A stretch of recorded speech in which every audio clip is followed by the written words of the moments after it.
അതെ, പെരുന്നാളൊക്കെ ആയില്ലേ, ഇത്തിരി മുളകച്ചാറില്ലാണ്ട് എങ്ങനെയാ ബിരിയാണി കഴിക്കുക?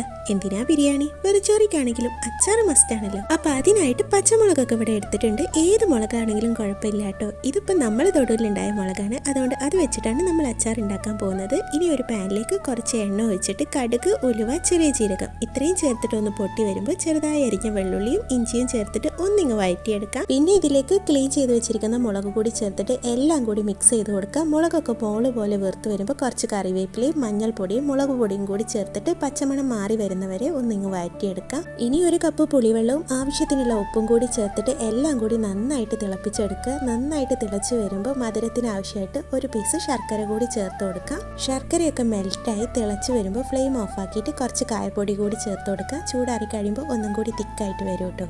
ഇത്രയേ ഉള്ളൂ, മുളകച്ചാറൊക്കെ ഇവിടെ റെഡി ആയിട്ടുണ്ട്. ഇനി ഇത് ചോറിൻ്റെ കൂടെയോ ബിരിയാണിൻ്റെ കൂടെയൊക്കെ സെർവ് ചെയ്യാൻ നല്ല ടേസ്റ്റാണ്. അപ്പോൾ ഓക്കെ.